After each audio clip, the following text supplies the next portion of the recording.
Dear listener, come close for a tale of beauty and jealousy, of innocence lost and fate's unexpected hand. This is the story of Snow White, a princess whose kindness was met with cruelty, yet whose destiny could not be undone. From a jealous queen's anger to the kindness of 7 dwarfs, her journey is one of sorrow, magic, and love. So sit back, relax, breathe, and listen as I tell you this famous tale.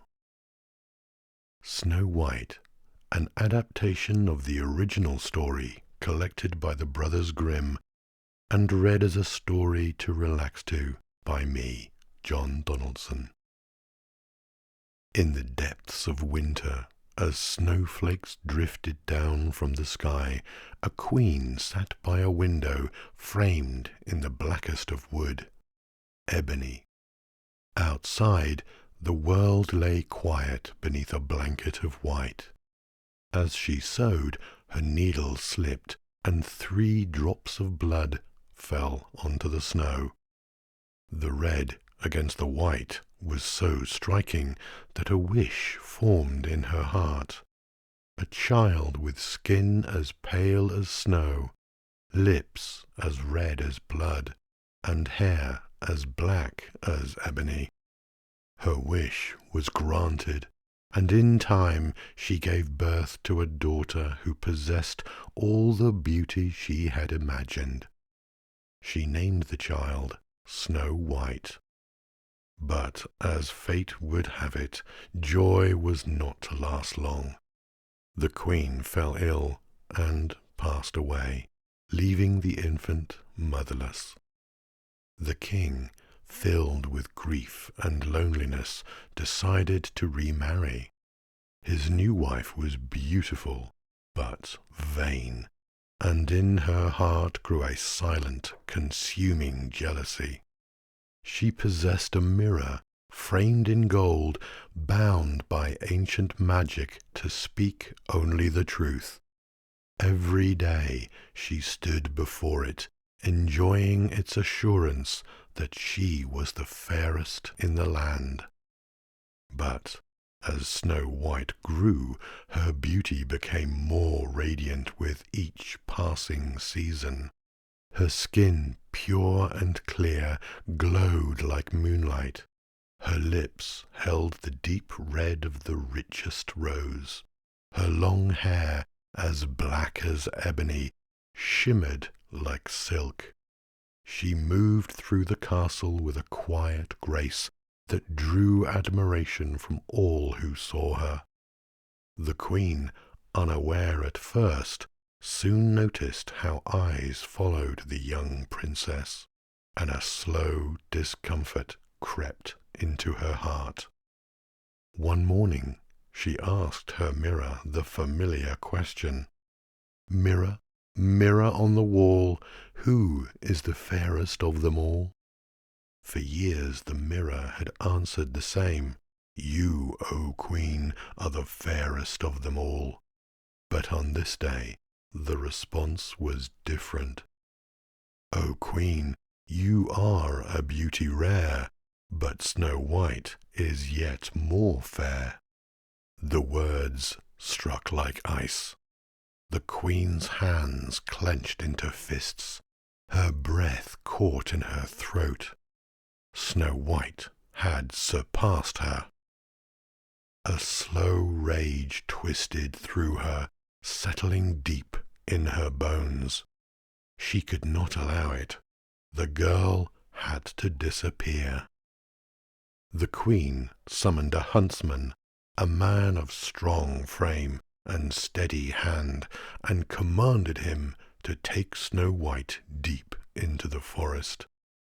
There he was to end her life and return with proof, her heart in a box of polished wood. The huntsman, though bound to his duty, felt his resolve weaken when Snow White stood before him.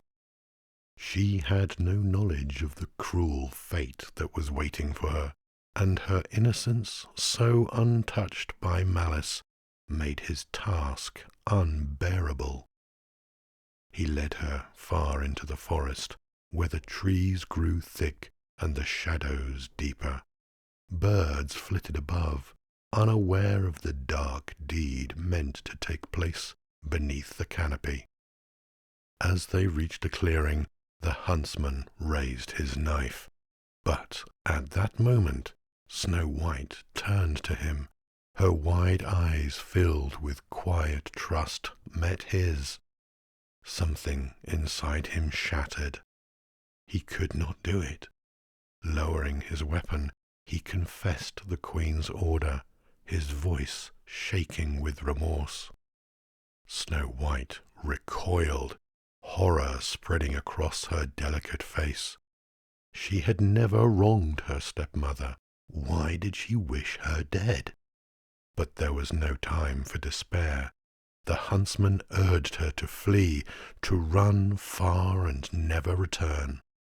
She obeyed, racing into the unknown. Branches clawed at her dress. Thorns tore at her hands. The forest swallowed her whole, its towering trees whispering in voices only the wind could understand. Strange sounds surrounded her. The distant hoot of an owl, the scurry of unseen creatures in the bushes. Panic gripped her chest as she stumbled forward deeper into the dense trees. Night fell, casting the forest into darkness. Cold and exhausted, Snow White collapsed upon a bed of moss, her breath shallow. She did not know if she would wake. When morning arrived, golden light filtered through the canopy, illuminating a sight she had not noticed the night before. A small cottage half hidden among the trees, as though it had grown there with the roots of the forest. Drawn by desperation, she approached and knocked, but no answer came. Carefully, she pushed the door open. Inside, everything was small but tidy, as though kept by careful hands. A long wooden table was set with 7 plates, 7 spoons, and 7 tiny cups. Along the walls stood 7 little beds, each covered in a neatly folded blanket. She was aching with hunger, but she took only a small piece of bread from one plate, sipped water from a cup, and finally, unable to fight the exhaustion, she curled up in one of the beds and fell asleep. In the twilight of that evening, the owners of the forest cottage returned. They were 7 dwarfs, miners who spent their days working deep within the mountains, unearthing gems and precious stones. When they entered their home, they immediately sensed an intruder. The air held the faintest trace of something unfamiliar. One dwarf noticed on a plate the crumbs of a missing piece of bread. Another found his chair slightly out of place. Then their eyes fell on the girl. She lay curled beneath a blanket, fast asleep. Snow White awoke to find 7 small faces looking at her with a mixture of curiosity and caution. Startled, she sat up, but their voices, kind and full of wonder, calmed her fear. She told them of her stepmother's cruelty, of the huntsman's mercy, and of her desperate flight into the woods. The dwarfs listened with solemn expressions, and after discussing quietly in their group, they decided she could stay. Their home would be her refuge, but they warned her she must never open the door to strangers. Snow White promised that she would follow their warning. Meanwhile, in the castle, The queen stood before her mirror once more, expecting to hear of her unrivalled beauty. But the answer she received sent a chill through her bones. "O queen, you are of beauty rare, but Snow White, beyond compare, dwells safe within the forest deep, where 7 dwarfs their kindness keep." Rage consumed her. Snow White had escaped. The queen knew only one way to be rid of her. She would take matters into her own hands. Disguised as an old peddler, she travelled through the forest to the dwarf's cottage. When Snow White, forgetting the warning, answered the door, the queen offered her a beautifully laced bodice. But as soon as it was tightened around her waist, her breath left her, and she collapsed. The dwarfs returned just in time and loosened the bodice, saving her. Some time later, the queen tried again, this time with a poisoned comb. Snow White accepted it, and as the queen brushed it through her hair, the poison seeped into her skin. She fell unmoving. Again the dwarves arrived just in time and removed the comb and saved her. When the queen learned that Snow White was still alive, she was furious. Snow White had escaped the huntsman's blade, evaded the bodice trap, and survived the poisoned comb. The queen's jealousy had now turned into something darker, an all-consuming need to see the girl destroyed. This time there would be no mistake. She retreated into her hidden chambers, where dark magic curled in the air like smoke. Her fingers moved with practiced skill as she selected the ripest, most beautiful apple from a basket. It was deep red. Its skin glistened like the richest ruby, but beauty could be deceiving. With whispered incantations and forbidden spells, she infused the fruit with poison so potent that even the smallest bite would bring instant death. Satisfied with her work, she altered her form once more, disguising herself this time as a frail old woman with weary eyes and trembling hands. Cloaked in a tattered shawl, she set out toward the dwarf's cottage, her twisted heart filled with anticipation. The day was bright, the forest alive with birdsong and rustling leaves, yet beneath the warmth of the sun something unseen and sinister moved, something that carried the weight of death itself. The queen's journey was slow, deliberate, and each step fueled by the knowledge that soon Snow White's beauty would be lost forever. When she arrived at the cottage, she found Snow White again alone. The girl stood by the window, her dark hair catching the golden light, her delicate hands busy with simple tasks. She had grown comfortable in her life here, believing herself safe from harm. The queen knocked lightly on the wooden door, her voice quivering with practiced frailty as she called out, offering apples fresh from the orchard. Snow White hesitated, remembering the dwarf's warning. She knew she should not speak to strangers, nor take gifts.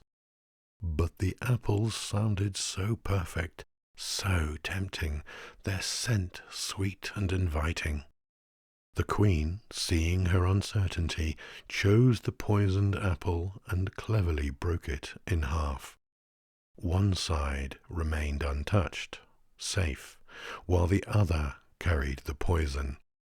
She took a bite from the safe half, chewing slowly and swallowing before smiling at Snow White. Reassured, Snow White accepted the fruit. She sank her teeth deep into the poison side, but she could only chew once. That moment a sharp pain shot through her. A bitter taste coated her tongue, and the piece of apple caught in her throat. Suddenly the world around her blurred. Her limbs grew heavy, her breath faltered. The apple slipped from her fingers, rolling across the wooden floor, its untouched side gleaming mockingly in the light. Snow White collapsed. When the dwarfs returned that evening, the cottage was eerily silent. They called her name, but there was no reply. Their footsteps grew hurried as they searched the small home until at last they found her. She lay on the floor, her skin paler than ever. She looked as though she were merely sleeping, but when they called to her, shook her shoulders, begged her to wake, there was no response. Grief weighed upon them, thick and unbearable. Believing her truly lost, they placed her in a glass coffin, unwilling to bury such beauty beneath the earth.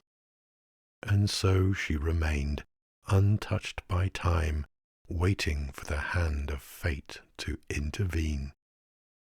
And far away, in the castle, the queen stood before her mirror once more. Mirror, mirror on the wall, who is the fairest one of all? At last the mirror spoke the words she longed to hear. O queen, you are the fairest of them all. A satisfied smile crept onto her lips. She had won, or so she believed. Time passed, and Snow White lay in her glass coffin, her beauty preserved as though in eternal sleep. The dwarfs, unable to part with her, placed her in a sun-bathed clearing in the forest, where birds sang mournfully and gentle winds whispered through the trees. One day a prince, travelling through the forest, heard rumours of a maiden so fair that even death had not claimed her. Intrigued, he searched for the dwarfs and was led to the glass coffin. When he saw Snow White, he was struck by her beauty, by the peaceful expression on her face, as though she were merely dreaming. Moved by something he could not explain, he asked the dwarfs if he might take her with him, promising to honour and protect her. The dwarfs, though reluctant, saw the sincerity in his eyes and agreed. As the prince's men lifted the coffin, they stumbled slightly over a root, jolting it just enough to shift Snow White's still form. In that moment she gasped, her lips parting as the piece of poisoned apple dislodged from her throat. The dwarfs cried out in astonishment as Snow White's eyes fluttered open, her breath coming in shallow gasps. The last thing she remembered was the taste of an apple, then nothing. Now she found herself surrounded by familiar faces, and one unfamiliar one. The prince knelt beside her, wonder in his eyes, and he spoke softly to her that she was awake again, relief and joy in his voice. Snow White sat up slowly, gazing at him, and asked softly if he was the one who had found her. He nodded, unable to speak for the overwhelming happiness that filled him. The dwarfs, shedding tears of joy, told her everything, how she had slept in the glass coffin, how they had mourned, how fate had led the prince to her. Snow White turned once more to the prince, something unspoken passing between them. And so she left the forest, travelling to his kingdom, where she was welcomed with joy. In time love blossomed between them, and she became his bride, ruling with the kindness that had always been her greatest gift. Far away, in the castle she had left behind, the queen once again asked her mirror, "Mirror, mirror on the wall, who is the fairest one of all?" But this time the answer sealed her fate. "O Queen, your beauty pales and wanes. Snow White still lives, and now she reigns." Upon hearing these words, the queen's envy consumed her. Her power crumbled, and her reign ended in disgrace.